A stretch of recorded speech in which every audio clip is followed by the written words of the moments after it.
네, 오늘 영광의 음반자 예배 말씀은 다윗과 마지막 때 12번째 요나단에 대해서 나누도록 하겠습니다.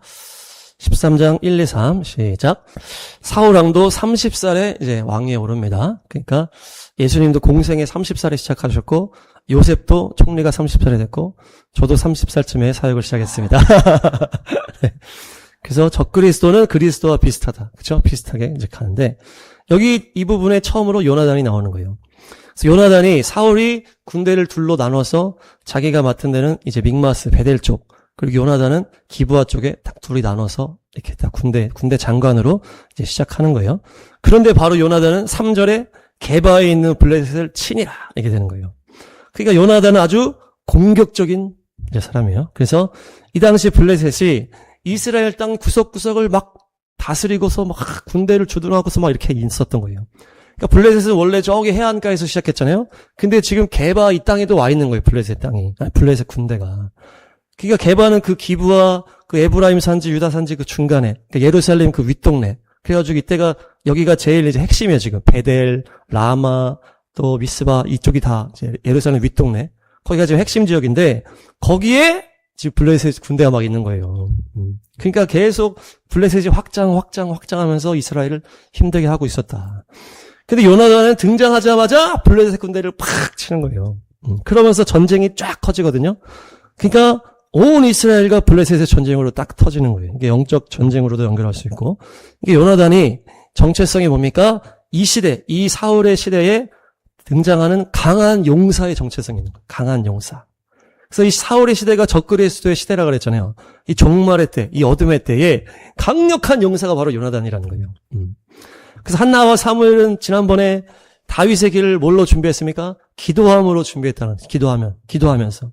기도의 집을 세워서 매일매일 멈추지 않는 기도로 다윗의 그 길을, 예수님의 길을 예비한 인물이 한나와 사무엘이라면은 이제 이 요나단은 이제 거의 임박한 거예요, 지금. 이 천년왕국 예수와의 왕국, 다윗의 왕국이 오기 바로 앞에서 그 실질적인 예비하는 그 인물이었다는 거예요. 그러니까 적그리스도 이미 등장했잖아요, 사울왕이. 예. 그래서 완전히 사울이 그 악하게 이제 본색을 드러내기 전, 그러니까 이 어둠의 이 시대에 영적 용사로 나타난 게 요나단이다, 요나단. 그러니까 지금 우리가 이 시대는 기도의 집으로 영적 전쟁으로 막 이렇게 예배하고 기도하고 하는 시대입니다, 지금은. 근데 이 요나단의 시대는 좀 뒤의 시대라는 거예요. 그래서 블레셋과의 전쟁은 전쟁들이 있고, 그러니까 사울왕은 또 막 횡포하면서 막 이게 망치고 있고, 어떤 실제적인 싸움이 더 강하다는 거예요, 이 요나단 때는. 지금보다 더 뒤에란 얘기죠. 그래서 요나단의 세대는 등장하자마자 전쟁하는 용사로 나타나가지고 막 이 블레셋, 이 원수마귀랑 막 싸우는 거예요. 그러니까 요나단은 막 마귀를 먼저 선빵을 날리는 거예요. 마귀를 먼저 치는 게 요나단이다. 네. 지금 이 시대가 어떤 시대냐? 13장 6절 7절. 지금 이 앞에 보면은 블레셋이 진을 치고서 아직 공격도 안 했거든요. 딱 그 정비를 딱 하니까 사람들이 다 벌벌 떠는 거예요. 싸우려고 폼 잡으니까 그것만 봐도 벌벌 떠는 거예요. 그래서 다 무서워서 숨잖아요. 지금 다 숨어. 우리가 위급하게 됐고 군대가 포위됐다 그러면서 굴, 숲, 바위 틈, 구덩이, 웅덩이 막 숨어 들어가는 거예요. 네. 그러니까 이거를 막 현실적으로 연결하면 이스라엘 백성들인데 막 이슬람 테러 막 얘네들이 무서워가지고 막 숨는 이렇게 연결을 할 수가 있고, 영적으로는 뭡니까? 어둠의 이 악한 세력이 강해지니까 믿음의 백성들이 싸울 생각하지 않고 다 숨어버렸다는 거예요. 그러니까 7절에 보니까 아예 그 지역을 떠나버린 사람도 있잖아요. 요단강 건너편. 그러니까 여긴 블레셋이 없는 길르아 쪽으로 도망간 거예요, 그냥. 블레셋 없는 쪽으로 도망가고, 사울은 길갈에 있었는데 사울 옆에 있는 군인들은 다 벌벌 떨고 있어. 사울 옆에 있는 군인들은 다 벌벌 떨어. 그 골리앗 나왔을 때도 다 벌벌 떨잖아요. 그러니까 사울은 지금 적그리스도의 이제 상징이기 때문에 그 옆에 있어봐야 지금 벌벌 떠는 거예요. 종말론의 상황이 되면 영적인 공격이 강해지고 어둠이 더 강해지는 거예요. 상황도 어떤 나의 영적 그런 상황도 안 좋아질 수 있다는 거예요. 여러분들 어떻게 하시겠습니까? 요나단처럼 싸워야 되는 거예요, 그때. 숨으면 안 돼. 예. 대적하고 싸워야 돼. 예. 근데 지금 사울 옆에 군인들은 싸울 힘이 없는 거예요. 싸울 힘이 없어. 이미 교회들이 적그리스도의 영에 사로잡혀 있으니까 사울을 따르는 군인들은 결국 적그리스도에게 사로잡힌 그런 사람들이라는 거예요. 그래서 벌벌 떨고 있는 거예요. 어둠이 세지니까 그냥 벌벌 떠는 거예요. 배도의 지금 때가 지나갔잖아요. 영적 능력이 없는 상태. 그러니까 전혀 대항할 생각 못하고 그냥 도망가고. 이때 싸우는 자가 바로 요나단. 할렐루야. 우리가 요나단이 될 줄로 믿습니다. 서로 인사합니다. 당신은 요나단입니다. 네. 이제 사울왕의 상태가 나오는데요. 8절 9절 시작. 사울왕은 이때 리더라고 볼 수가 있는데 지금 사울은 바로 위험하니까 누굴 소환해요? 지금 사무엘은 은퇴했어. 은퇴한 사무엘을 소환하는 거예요. 그러니까 이 사울왕은 뭐예요? 자기 신앙이 완성되지 않은 자를 말하는 거죠. 애초에 사울은 시작부터 안 좋았지만은 왕이 되고 나서는 하나님을 더 찾지 않는 거예요. 처음에 막 기름 부음 받고 그렇게 했지만은 왕이 된 다음에 하나님 안 찾아. 그냥 영적 체험도 하고 했지만은 그냥 왕이 되니까 자기 인기와 왕의 권위와 막 이런 것만 막 하나님의 뜻대로 나라를 이끌어갈 생각을 전혀 하지 않은 거예요. 그러니까 기름을 받았는데도. 그러니까 사람들 눈치만 보면서 막 이렇게 왔단 말이야. 그러니까 지금 문제가 생기니까 하나님께 기도해야 되는데 하나님과 관계가 없는 거예요. 그러니까 바로 생각나는 그 인물, 자기 멘토 사무엘 생각나는 거예요. 그러니까 부모의 그늘에 가려져서 믿음이 홀로 서기가 안 된 자가 지금 사울왕 같은 인물이란 거죠. 그래서 사무엘이 뭐라고 합니까? 그래. 이제 가서 번제 드리면서 내가 하나님께 기도해서 다시 해봅시다. 기다리고 있어! 나간 거예요. 그래서 이제 사울왕이 기다려야 되는데 사무엘 올 때까지 사람들이 막 그 사울왕 옆에 있던 백성들이 막 벌벌 떨고 있다 그랬잖아요. 사울이 별거 없이 계속 시간이 흘러가고 있으니까 다 도망가기 시작하는 거예요. 그러니까 사울왕이 그냥 사람들이 가고 있네. 안 되겠다 그냥 해버리자. 그래서 그냥 사무엘이 번제 드리는 건 알려줬잖아요. 근데 사무엘이 와서 사무엘이 번제를 드려야 되는데 사울왕이 자기가 직접 해버린 거예요. 그러니까 뭡니까? 자기 마음대로 하는 신앙생활이 자기 마음대로 사람 눈치만 보면서 그렇죠? 영적 능력이 없으니까 다 숨어 도망가고 자기 믿음이 없으니까 기준이 없으니까 그냥 자기 멋대로 사사기 신앙으로 간 거예요. 네. 이 마지막 시대 상황이 모두가 마귀에게 종노릇하면서 두려움에 사로잡혀서 아무것도 못하는 상황이라. 네. 그러니까 사무엘이 이제 딱 온 거예요. 근데 사울왕이 자기가 막 직접 다 해버린 거야. 그러니까 사무엘이 열받아가지고 당신 뭐 하는 거냐면서 당신은 끝장이야 하면서 완전 패위선을 여기서 해버려. 하나님이 여기서 패위선을 한 건 아니고 사무엘이 그냥 해버렸어요. 사무엘이 열받아가지고. 사무엘 아주 불같은 사람 같아. 하나님은 오히려 한 번 더 기회를 주잖아요. 아말렉 진멸하는 걸 기회를 딱 한 번 더 주잖아요. 근데 사무엘을 그냥 폐위시켜버린 거예요. 근데 하여튼 하나님은 그 다음에 탈락을 시키는데 사무엘이 여기서 열받아가지고 바로 탈락시켜요. 그 다음 상황 보시면 그러니까 이 상황에 대해서 나오는데 대장장이가 한 명도 없는 거예요. 대장장이가. 그러면서 블레셋이 완전히 철저하게 관리하고 있는 거죠. 블레셋이 철기 운명을 시작시킨 애들이기 때문에. 그러면서 이스라엘이 스스로 무기를 만들지 못하고 농사기구만 비싸게 해가지고 막 하는 거예요. 무기는 사울이랑 요나단밖에 없다는 얘기예요. 리더들한테 2명밖에. 그러니까 대장장이는 하라시라 그래가지고 장인, 기술자, 제작자 이런 의미예요. 그러니까 이스라엘에 장인, 기술자가 없었다는 건 뭡니까? 철. 이 칼이 말씀이잖아요, 말씀. 그러니까 철로 무기를 만들 수 없다는 상황은 말씀의 검을 만들 수 없다는 거예요.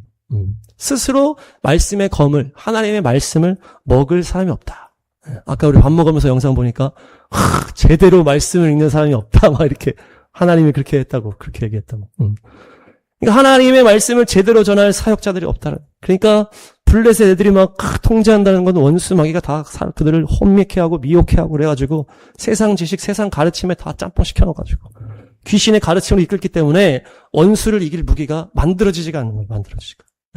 왕과 요나단한테 밖에 없다. 근데 무기를 못 만들고 농사기구 나오잖아요. 농사기구. 농사기구는 자기들이 먹고 사는 거예요. 그러니까 이거는 자기 믿음을 지키는 일이에요. 자기 믿음. 원수 마귀를 죽이는 거는 이제 누군가를 살릴 수 있는 그 믿음인 거고, 이 농사기구는 자기 믿음을 지키는 건데, 이 자기 믿음 지키는 것도 지금 안 되는 거예요. 이 나를 가를 수가 없어. 네. 그러니까 점점 마지막 때 되니까 자기 믿음을 지키는 것도 지금 돈을 엄청 비싸게 했다고 그러잖아요. 3분의 2 세계, 3분의 1 세계. 그러니까 대가 지불이 계속 심해지는 거예요. 그러니까 사람들이 점점 못하는 거죠. 열처녀 비유에서 예수님 오실 때 등불이 꺼져갈 때 그렇게 하니까 뭐라 합니까? 가서 기름을 사와. 이 대가 지불이거든요. 사와. 그러니까 마지막에 대가 지불하려고 너무 늦어가지고 갔다가 못 들어온 거예요. 믿음에 대한 제한이 원수마귀로부터 계속 심해지니까 본인 믿음 지키는 것도 어려운 거예요. 대가 지불이 안 되는 거잖아요. 그래서 뭐 청년들이 훈련을 못 한다 그러잖아요. 옛날에는 막 직장 때려치고 훈련 들어가고 막 2달씩 훈련하고 이런 사람도 있어, 청년들이. 근데 이제는 그 정도 대가 지불이 안 되는 거예요, 안 되는 거예요. 그러니까 자기의 믿음이 날이 세워지지가 않는 거예요. 그러니까 점점 뭐라 합니까? 농기구를 날카롭게 가는 것을 대가 지불이 심하니까 못 하는 거예요. 못 가는 거예요. 예. 자기 믿음을 지킬 만한 이 농기구도 못 가는 거예요. 못 가. 점점 무뎌지는 거예요. 무뎌지고. 우리가 양심에 화인만 한다고 하잖아요. 그런 표현. 점점 무뎌지고. 자기 믿음도 지킬 수 없는 상황으로 점점 가요. 예. 그러면서 이 사울왕은 무기는 있지만은 사용할 줄을 모르고 막 개판치고 있는 리더를 말하는 것이고, 마지막 희망 요나단이 나타나는 거예요. 요나단. 예. 그러면서 자기 무기를 드는 자와 함께 두 증인으로 딱 세트로 등장하네요. 14장 1, 2절. 자기 무기를 든 젊은 병사, 지금 요나단 이 옆에 병사 두 명이 세트, 두 증인. 예. 비밀리에 지금 진행하는 거예요, 비밀리에. 예. 타락한 교회 리더십한테 지금 말할 필요가 없는 거예요. 예. 다 아무도 안 싸우려고 다 두려워하고 있고, 이 지도자는 헤매고 있으니까. 그러니까 그냥 자기가 가는 거예요. 두 증인이 세트가 돼가지고. 3절, 4절 시작. 때에 대해서 이제 나오는 거예요. 그 상황의 때. 근데 제사장에 대해서 나오면서 이가봇의 형제 이렇게 나오거든요. 아히두베의 아들 이렇게 나오는데, 이가봇은 어떤 인물입니까? 엘리 시대에 그 한 3, 4대 앞에 그 제사장이잖아요. 엘리 시대에 제사장 그 다 죽고 홈리빈이 와서 죽고 그 법궤 뺏기고 엘리 목 부러져 죽고 그러면서 태어난 아기가 이가봇이잖아요. 그러면서 이 이름이 뭐였어요? 영광이 떠났다.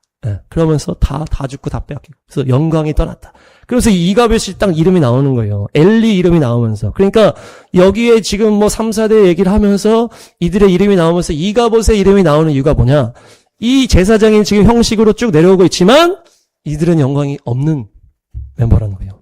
이들에게서 영광이 떠났다. 하나님의 영광이. 이가봇 때 그때 이미 엘리 쭉 해서 하나님의 영광이 떠났고 이제 하나님의 영광이 사무엘을 통해서 주께서 특별한 일을 했지만은 제사장 계통이 아니었다는 거예요. 지금 엘리 이렇게 하면서 이 제사장은 그 가문대로 이어가기 때문에 혈연으로 이어지는 제사장은. 그러니까 사무엘은 어떤 사사와 같은 사이드 리더였던 거예요. 그러면서 엘리 계통이 계속 이어지고 있는데 이미 이 계통에서는 하나님이 떠났다는 거예요. 그래서 이가봇이라는 이름을 여기 딱 등장시킨 거예요. 그러니까 뭡니까? 그들이 요나단이 떠난 것을 알지 못했다 이렇게 나오거든요. 예. 그러니까 요나단은 거룩한 세대요, 타락한 교회에서 구별된 세대를 말하는 거예요. 떠난 거를 지금 그들은 모르는 거예요. 예. 그 제사장 라인, 여기가 이제 메인 라인이잖아요. 근데 요나단은 거룩하게 구별된 이 마지막 때까지 싸우는 용사들인데 요나단이 간 것을 모른다 이렇게 나오는 거예요. 마치 우리가 장로교 통합측을 떠났지만은 저들은 내가 떠난지를 알지 못해. 지금 그런 거예요. 떠나든지 말든지 전혀 관심 없는 거죠. 네, 완전 구별된 것을 말하는 거예요. 네, 전혀 요나단과 이들이 상관이 없는 상태라는 거예요. 요나단을 통해서 하나님이 일을 하시고 계시다.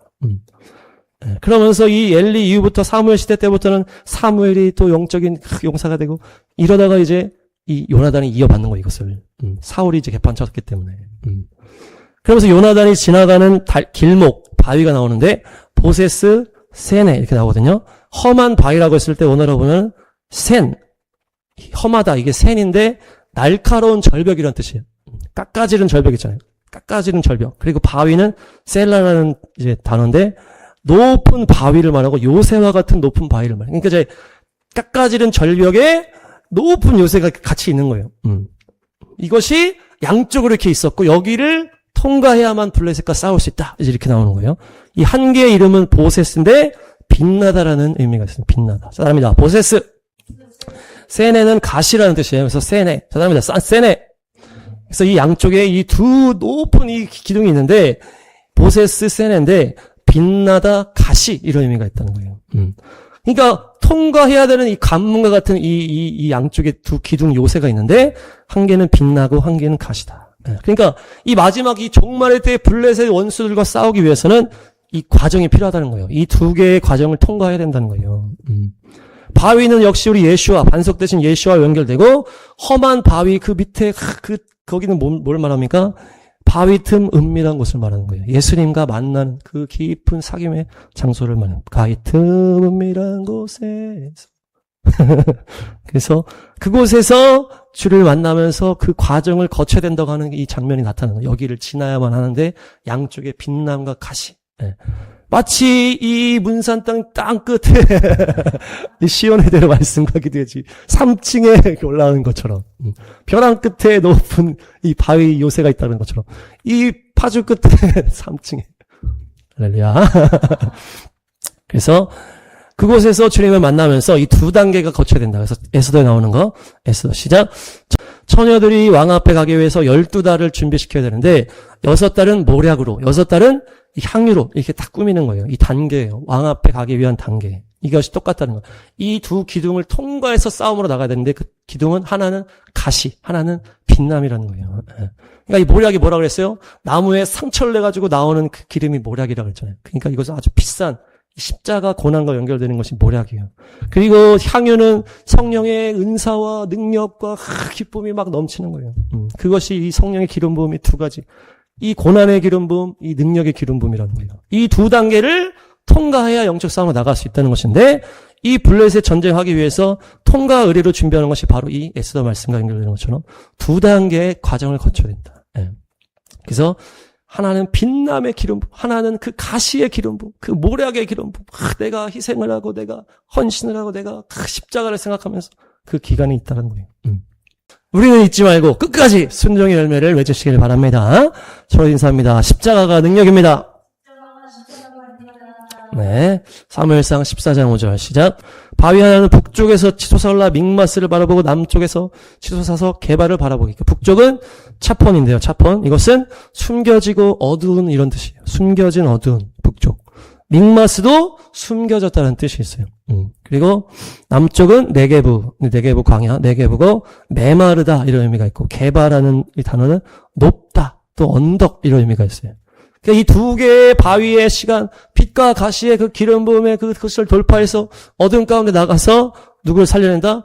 어둠과 두려움에 숨어 있는 자들 있잖아요. 고통 가운데 숨어서 힘들어하는 자들을 건져내라. 예. 높아 보이는 언덕과 같은 사람이지만은 실체는 메마른 사람 있잖아요. 예. 돈이 많지만은 갈급한 사람, 그런 표현인 거예요. 너무 고통 가운데 삶이 너무 어려워서 숨어 있는 자들이 있고 겉으로 멀쩡해 보이지만 완전히 영혼이 메마른 자들이 있고 그들을 향해서 가라는 얘기죠. 그들을 구원하러 가는 거예요. 요나단의 세대요. 일어나가지고 성령 충만함으로 이 고난의 기름 부음을 또 능력의 기름 부음을 다 통과한 다음에 이들을 향해 달려가라. 그래서 마치 저 북녘 땅은 어두운 가운데 우상숭배 가운데 다 숨어 있고 이 남쪽 땅은 뭔가 잘 사는 것 같지만 다 메말라가고 있잖아요. 남북을 우리가 다 구원할 줄로 믿습니다. 그래서 14장 6, 7 여기 요나단과 무기를 든 젊은 병사 이렇게 나오거든요. 젊은 병사는 이름이 없고 그냥 무기를 들었고 요나단이 하자는 대로 다 하는 거예요. 요나단에게 속한 인물이에요. 이게. 그래서 여기 두 증인은 실제 두 명이라고 볼 수도 있겠지만은 우리 안에 계신 성령님과 성령님이 오셨기 때문에 우리를 호위하는 천사 이렇게도 볼 수가 있는 거예요. 꼭 인간 두 명이 아니고 인간은 한 명이지만 천사가 함께하기 때문에 두 증인이 될 수도 있다는 얘기죠. 그래서 우리 안에 성령님이 계시고 그 성령님을 호위하는 천사가 꼭 붙어있다고 그러잖아요. 그렇기 때문에 이게 이렇게 같이 가는 거고 이 장면 이후에 이 골리앗과 다윗이 싸우는 장면이 또 나오거든요. 그러니까 이게 지금 비슷한 상황이에요. 비슷한 상황. 상대는 똑같이 블레셋이고 다 아무도 안 싸우려고 하는데 이 다윗은 나가 싸우고 지금 요나단도 똑같이 다 안 싸우려고 하는데 요나단은 가서 싸운다는 거예요. 그러니까 둘이 지금 닮은 장면이고 닮은 모습이 있다는 얘기죠. 다윗과 요나단이. 그래서 다윗이 골리앗을 때려 죽인 다음에 요나단이 다윗한테 딱 반해버려요. 다음 장면 보시면 14장 13에서 15 시작. 그러니까 그들이 이제 하는 거예요. 야, 우리가 둘이서 탁 저들한테 몸을 보여주고 저들이 하는 말에 따라서 하나님이 탁 이 신호를 주시는 걸로 알자. 그러면서 딱 우리가 보여줬을 때 그들이 올라와봐 하면은 그들이 올라와봐 하는 거는 겁먹은 거예요 지금. 딱 보였는데 올라와봐 하면은 이제 겁먹은 거고 딱 보였는데 야 내가 간다 이렇게 하면은 그들이 기세가 있다는 얘기거든요. 그러니까 저들이 올라와봐 하면은 그들이 기세가 지금 꺾인 거기 때문에 이 하나님이 우리를 이기겠다 이 응답을 주셨다고 이제 딱 하고서 가자 그래서 딱 몸을 보였는데 그들이 올라와봐 하는 거예요. 쫄은 거지. 기세가 이제 눌린 거예요. 그러니까 하나님이 우리에게 주셨다 그러면서 둘이서 막 밑에서 올라가는 거지, 밑에서. 올라가면서 내려오는 애들을 막 다 죽이는 거거든요. 20명을 죽였는데 전체 블레셋 군대가 벌벌 떨게 됩니다. 이게 영적 전쟁의 핵심이지, 마지막 때. 마지막 때 요나단의 세대는 전체를 두고 싸우는 게 아니고 믿음으로 담대하게 팍 나가가지고 싸우는데 기세 싸움에서 이기는 거예요. 쪽수에서 이기는 게 아니에요, 지금. 쪽수는 블레셋에서 훨씬 많고. 기세 싸움이 영적 싸움이라는 거예요, 기세 싸움이. 그래서 이들이 그냥 둘이 가가지고 20명만 죽였는데 전체 블레셋이 벌벌 떠는 거예요. 그 작은 믿음과 용기를 하나님이 이거를 확 확장해서 쓰신 거예요. 이게 마지막 때 영적 싸움의 핵심이라는 거예요. 이 인원수로 이기는 게 아니고 기세로 이겨가지고 우리 앞에만 이기면 되는 거예요. 우리 앞에만. 우리 앞에만. 우리가 전체를 이길 스케일이 아니잖아요. 지금 우리가. 스케일이 안 되잖아요. 이 족수가. 근데 믿음의 순도를 주님이 보시는 거예요. 그 담대함을 보는 거 이 하나의 구멍이 뚫리는 순간 하나님 이거를 확장시켜가지고 확 찢어버리시는 거예요. 네. 그래서 그 기세가 그 마귀의 진영의 구멍을 뚫으면서 완전히 하나님이 그 기세를 공포로 터뜨려버린 거예요. 그러니까 우리는 마지막 때로 갈수록 각자의 자리에서 승리하면 됩니다. 네. 각자의 자리에서 승리하면 돼요. 그것이 전체 승리로 이어지는 거예요. 마지막 때 영적 전쟁의 비법이다. 다들 두려워 벌벌 떨고 점점 그렇게 되는 거예요. 마지막 때로 갈수록. 그런데 우리가 막 쪽수는 점점 없지만은 내가 살아서 있으면은 다 나가는 거예요. 그 벽을 막아줄 한 명이 없다 하잖아요. 네. 네. 주님이 한 명만 있으면, 온전하게 서 있는 한 명만 있으면 거길 통해서 시작하시는 거예요. 나병 환자 4명이 이제 걸어가잖아요. 그 완전 포위되는 게 사마리아 여성에서 나병 환자 4명이 이제 걸어가는데 하나님이 이 4명의 발걸음 소리를 증폭 시켜가지고 군대 소리로 축축축 바꿨잖아요. 그러니까 저 원수 아람 군대가 무슨 소리야 축축축 너무 무서워 다 도망갔어. 지금 이 장면인 거예요. 네. 나병 환자 4명이 그냥 가서 그냥 가버리자 믿음으로 간 거예요. 그냥. 네. 물론 약간 믿음으로 간 건 알겠지만 이들이 살려고 그냥 가자 이렇게 했는데 우리도 똑같은 나병 환자잖아요. 그렇죠? 우리가 다. 네.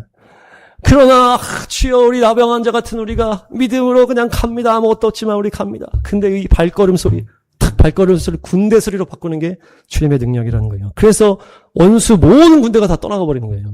나병 환자는 싸우지도 않았어. 보라 하나님 구원. 주님이 다 하신 거죠. 나병 환자 그냥 갔는데 아무도 없는 거예요. 아무도 없어요. 그러면서 전리품을 다 취하잖아요. 우리가 될 줄로 믿습니다. 네, 그래서 우리는 우리 앞에만 잘 싸우면 된다. 쪽수에서는 안 되지만은 기세에서는 이길 수 있다. 기세싸움. 그래서 탁구 같은 거 칠 때도 테니스 이게 기세싸움. 기세싸움에서 이기면 되는 거예요. 그러면서 나는 한 놈만 패겠다. 내 앞에 이 나를 괴롭히는 원수만 내 작사를 내겠다. 그러면 그들이 그냥 다 공포를 전염시켜버리는 거예요. 네, 그래서 그러나 이 역사적인 어떤 교회 리더들은 헤매고 있습니다. 18절에서 20절. 사울은 또 막 헤매는 거예요. 갑자기 하나님의 계를 가져오라는 거예요. 예. 하나님의 계를 가지고 오는 게 인본주의라고 그랬잖아요. 자기가 하나님의 계 앞에 가서 엎드려 주여 회개합니다. 어떻게 된 겁니까? 이렇게 해야 되는데 하나님의 계 좀 가져와봐 이렇게 되는 거예요. 이게 인본주의 신앙이에요. 그러니까 믿음 없으니까 그냥 주변 사람들 눈치 보다가 가져가봐 이렇게 하는 거예요. 제사장이란 말 이제 가져오면 어떻게 할지 막 얘기하는 사무엘은 자기를 떠나버렸으니까. 근데 요나단이 저기서 이겨가지고 블레셋이 막 이렇게 난리가 나니까 뭐야 그냥 가져오지 마 이렇게 되니까 왔다 갔다 하는 거예요. 그냥 인본주의적으로 기도하려고 기도도 어쨌든 인본주의적으로 기도를 하려고 그랬는데 뭐 일이 터지니까 기도도 안 해 이렇게 되는 거예요. 사울은. 네. 네. 그러면서 요나단이 이기는 승리를 구경하잖아요. 하나님은 요나단의 믿음을 통해서 역사를 이루고 계신데 이 사울왕은 왕이나 됐으면서 구경이나 하고 있는 거예요. 그런데 공포에 사로잡혀서 그 원수 마귀들은 막 서로 죽이고 자멸하고 있는 거예요. 마치 민주당이 서로 확 죽이는 서로 그냥 양심도 없이 그냥 서로 확 죽이는 것처럼 원수들은 양심이 없어요. 원수들은. 그래서 서로 막 자멸해버려요. 근데 또 사울왕 또 어떻게 합니까? 24절 시작. 싸우는 가운데 왜 먹지 말라고 하는지 우리가 이해할 수가 없죠. 지금 정책을 이해할 수 없는 거랑 똑같이. 지금 영적 전쟁 기도 금식 기도 하는 것도 아니고 실제 싸우는 건데 금식을 시켜버리는 거예요. 원수 그리스도한테. 이 지혜 없는 리더가 다 망쳐버리는 거예요. 그러니까 마지막 때 교회고 나라고 이상한 리더들이 인본주의 이런 리더들이 막 일어나가지고 교회고 나라고 다 말아먹는 것을 말하는 거예요. 지금 사울왕이 더 혼란 가운데 들어가는 거예요. 그러니까 이 요나단의 때는 영적 전쟁도 심한데 이 리더들도 정치적으로나 교회적으로나 다 망치고 있는 거예요. 그러니까 막 백성들이 블레셋이 무서워서 도망가고 숨고 아무도 안 싸우려고 하고 요나단만 지금 싸우려고 하는 요나단만. 예. 그러니까 쪽수가 지금 엄청나게 없잖아요. 지금 막 리더도 다 망해버렸고 다 도망가는데 요나단만 싸우는 거지. 2명만, 2증인만 된 거예요. 종말의 때로 갈수록 깨어있는 세대는 점점 소수로 가죠. 소수로. 엘리 제사장 때부터 전체 교회 완전히 타락해버리잖아요. 배도하면서 하나님 영광 떠나고. 예. 그러니까 이스라엘과 정렬된 한 세 사람 남은 자 세대들은 점점점 소수. 비주류 가는 거예요. 그러니까 이스라엘 사역한다고 하면 막 이단이라고 하는 사람도 지금 많아요. 그러니까 사무엘이 은퇴하면서 어떻게 된다고 그랬어요? 구원의 문이 닫힌다고 그랬죠. 적그리스도가 사울왕으로 등장하면서 그러니까 사람들 두려움에 사로잡히고 믿음을 잃고 이렇게 되는 거예요. 그러니까 요나단의 세대는 점점 극소수인데 이제 이때는 어떤 시대냐? 구원받는 일이 있는 게 아니고 구원을 잃는 일이 있는 시대인 거예요. 이때는. 그러니까 마지막 대부흥으로 주께서 복음을 들어갈 때 다 들어가게 한 다음에 이제 어둠의 시대가 딱 시작되게 되면은 이제 믿음이 탈락하는 일들이 점점 생기는 거예요. 막 구원이 일어났다가 마지막 대부흥 때 이게 딱 끝나고 구원의 문이 닫히면서는 이제 믿음 있는 사람들 안에서 다 탈락하는 일들이 막 생기는 거예요. 그게 이제 마지막 때예요. 그래서 우리가 24년부터 열방의 부흥을 위해서 막 기도하는데 코로나 이후에 부흥의 문이 막 터졌다고 그랬잖아요. 그래가지고 막 에즈버리부터 막 해가지고 막 코로나 이후부터는 지금 부흥의 바람이 전 세계 땅끝 가운데 지금 일어나고 있어요. 그래서 우리가 잘 몰랐는데 열방 부흥 기도회를 막 했지만은 뭐 별로 그런 게 없는 것 같았는데 부흥이라는 영화를 우리가 딱 보면서 확증을 받았잖아요. 야, 저 땅끝에서 엄청난 부흥이 있구나 지금. 그러니까 7년 환란도 이 3년 반 이제 이 뒷부분에 본색이 드러나잖아요. 7년 환란도. 그러니까 부흥도 이 뒷부분에 더 강력한 부흥이 온다는 거예요. 그러니까 우리 다음 시대의 이 다음 시간부터는 더 강력한 부흥이 저 땅끝에서 일어날 거라는 거예요. 5787년에 또 5787. 그래서 부흥이 더 땅끝에 엄청나게 일어날 것이다. 예. 우리나라는 좀 답답할 수 있겠지만은 지금 또 뭐 트럼프가 김정은을 칠지 모르겠지만은 어쨌든 부흥은 계속 있는데 부흥은 뭐와 같이 옵니까? 박해와 같이 오는 거예요. 그래서 어떤 어둠의 상황은 계속 있을 것이다. 부흥이 인터넷으로 확인되는 부흥이 아니에요, 우리가. 예. 그걸 알아야 돼, 우리가. 예. 그래서 우리나라는 물론 저 북녘땅이 열리고 잠깐 열린다는 얘기가 있잖아요. 예. 잘 모르겠지만 어쨌든.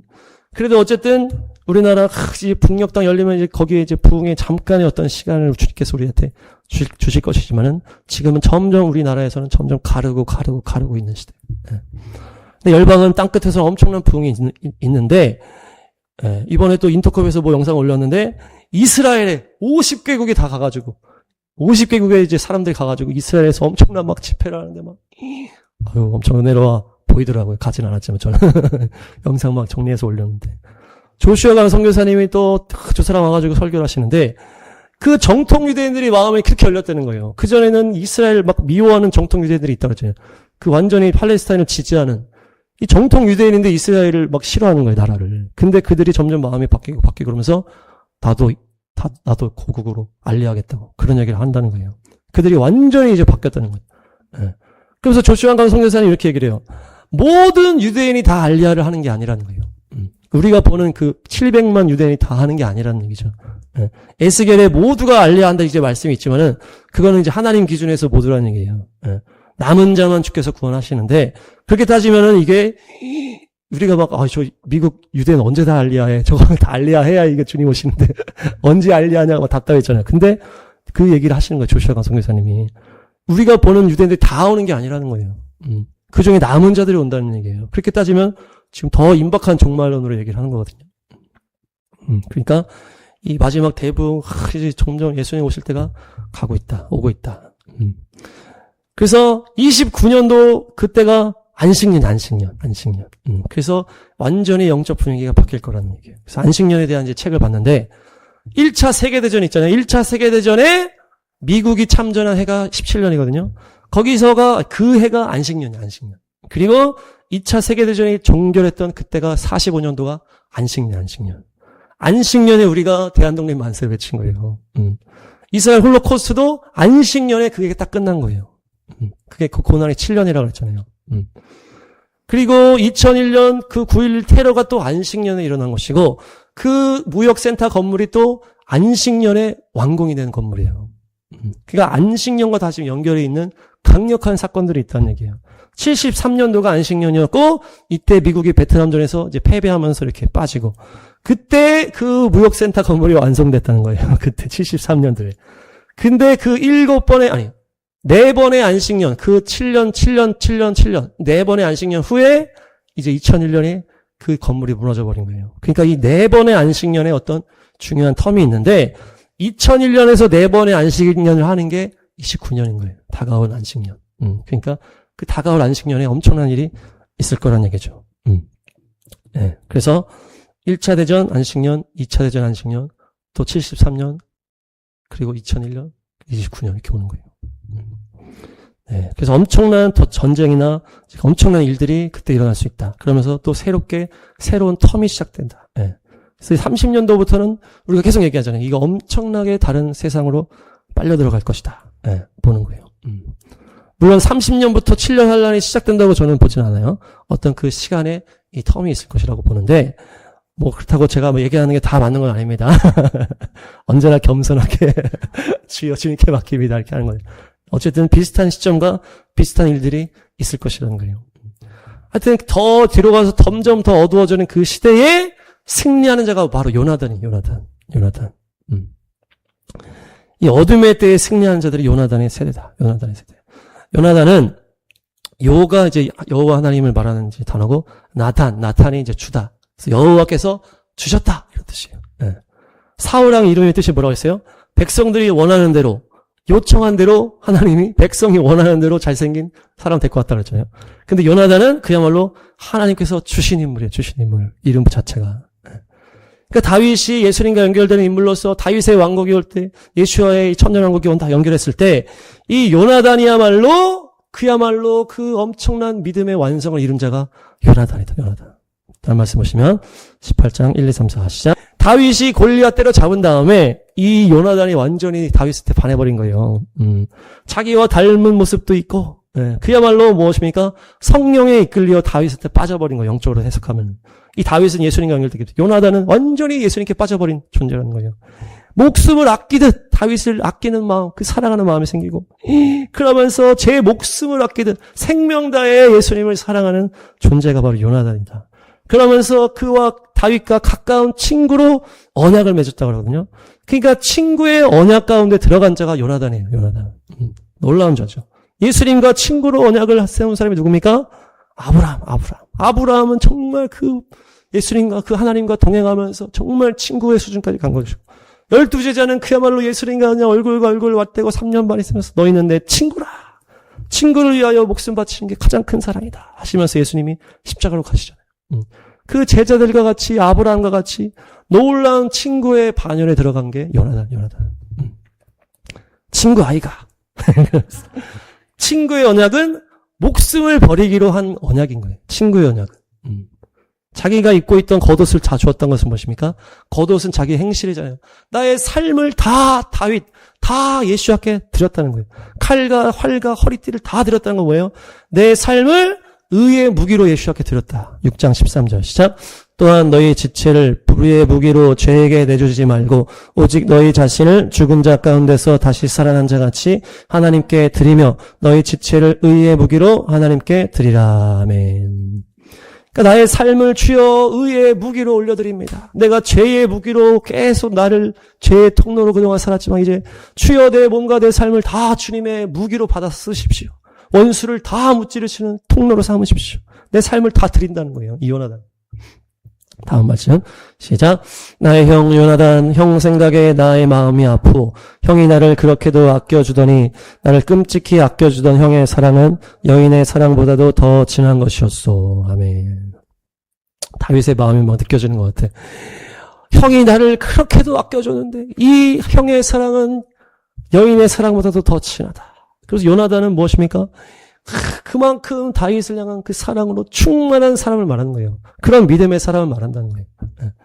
정말 이 어떤 여인과의 어떤 그런 사랑은 비교할 수 없는 놀라운 사랑을 예수님께 부었다는 거예요. 예수님께. 끔찍이 아껴줬다. 이 엄청난 표현이죠. 그렇게도 아껴주더니 끔찍이 아껴줬다. 예수님을 끔찍이 아끼십니까? 예수님을 끔찍히 아껴드리세요. 네. 요나단은 사울의 아들이었잖아요. 왕의 아들이었지만은 진짜 믿음이 무엇인지를 이제 대조적으로 보여줘요. 사울이랑. 사울은 그냥 권력에 집착해가지고 다윗이 뭐 아무것도 안 했는데 사람들이 다윗 하니까 막 다윗이 자기를 왕을 찬탄할 거라고. 그냥 아주 그냥 야망에 막 사로잡혀가지고 그냥. 네. 근데 요나단은 무엇입니까? 다윗을 하나님이 기름 부어 세우신 왕이라는 그냥 자기가 정렬되는 거예요, 거기에. 하나님의 뜻에 정렬되고 내 권력, 내 욕심 다 버려버리는 거예요. 개인의 야망, 내 뜻 다 십자가에 못 박아버리는 거예요, 요나단. 마지막 때 가장 중요한 믿음의 모습이 바로 요나단이에요, 요나단. 권력을 향한 내 욕심을 향한 것은 내려놓고 주님의 뜻에 정렬되리라. 자, 따릅니다. 주의 뜻에 정렬되리라. 그래서 요나단은 다윗과 가장 닮은 인물, 예수님과 가장 닮은 인물로 용감하고 믿음도 좋고 신실하고 헌신적 우정에서 생명 다해 사랑하는 것까지 나아갔다는 거예요. 누군가 이렇게 얘기를 해요. 요나단은 사울의 아들이라고 하는 어떤 그 호칭 말고는 어떤 권력적인 호칭이 없었다는 거예요. 사울의 아들이라는, 좀 재밌죠? 그리고 히브리서 믿음장에서도 인정받지 못했다는 얘기를 해요. 요나단이 엄청난 믿음의 사람인데 히브리서에서 요나단이 안 나왔다는 거예요. 그러니까 아주 사람들에게 인정받지 못한 인물이라는 것이고 드러나지 않은 인물이라는 거예요. 그것까지 완벽해. 완벽해. 너무 겸손한 것까지 완벽한 거예요. 그래서 완전히 이 말씀을 성취한 인물이라는 거예요. 베드로후서 시작. 그러므로 여러분은 열성을 다하여 여러분의 믿음에 덕을 더하고 덕에 지식을 더하고 지식에 절제를 더하고 절제에 인내를 더하고 인내에 경건을 더하고 경건에 신도 간의 우애를 더하고 신도 간의 우애에 사랑을 더하도록 하십시오. 아멘. 이 믿음의 레벨인데 이걸 다 이룬 거예요. 요나단은. 여기까지 가시기 바랍니다. 재밌는 거는 신도 간의 우애가 끝에서 두 번째야. 그토록 어려운 것 같아 이게. 믿음을 시작하고 덕이 있어야 돼. 덕스럽게 하잖아요. 덕스럽게. 자, 서로 인사합니다. 덕스럽게 합시다. 그러면서 지식이 더해요. 이 지식은 하나님에 대한 지식이죠. 주님을 점점 알아가는 거예요. 그러면서 절제를 배워요. 절제해야지. 이 절제가 어렵잖아요. 절제가 어렵잖아요. 그러면서 인내를 배우는 거예요. 인내도 어렵잖아요. 내가 인내 참아야지. 기다려야지. 그러면서 경건을 더하는 거예요. 경건에 훈련하는 거예요. 말씀, 기도, 삶에 완전히 배해질 수 있도록. 이 경건. 거기에 더 넘어서는 게 신도 간의 우애라는 거예요. 이게 뭡니까? 관계. 이게 제일 어려운 거예요, 지금. 이거를 통과하니까 사랑에 딱 들어가는 마지막 사랑. 그런데 이 요나단은 거기까지 간 거예요, 지금, 요나단은. 그 신도 간의 우애, 다윗이랑 우애가 있을 수가 없는 이 대상이잖아요. 정적이란 말, 정적. 그런데 생명 바쳐 사랑하는. 물론 친하게 지냈겠지만 어쨌든. 그래서 신도 간의 우애에 사랑을 더해서 완전한 사랑까지 돌파한 자가 바로 요나단이다. 네. 그래서 무엇입니까? 자기 이익을 초월한 언약적인 충성, 희생적 사랑을 완성했다. 하나님의 선택에 정렬되는 영적인 통찰력, 그리고 왕위 계승까지 내려놓는 하나님의 나라의 가치에 나의 가치를 내려놓고 주님께 우선시를 드렸다. 그런 겸손한 인물이다. 네. 그래서 적그리스도의 왕 그 사울 왕 밑에 있었지만은 완전히 이렇게 거룩한 자가 된 거예요. 네. 그래서 그러면서 아버지한테 함부로 하지도 않아. 네. 다윗도 도망다니면서 사울한테 함부로 안 하잖아요. 요나단도 이 마음대로 막 할 수 있었잖아요. 아버지 개판 쳤기 때문에. 그런데도 아버지에게도 함부로 안 하고 마지막에 같이 죽잖아요. 아버지랑. 같이 나가가지고 끝까지 아버지를 보필하면서 끝까지 자기 역할을 감당한 거예요. 처음부터 끝까지 완전한 사랑이 무엇인지 보여준 인물이 바로 요나단. 완전히 저도 요나단한테 빠져버렸어, 지금.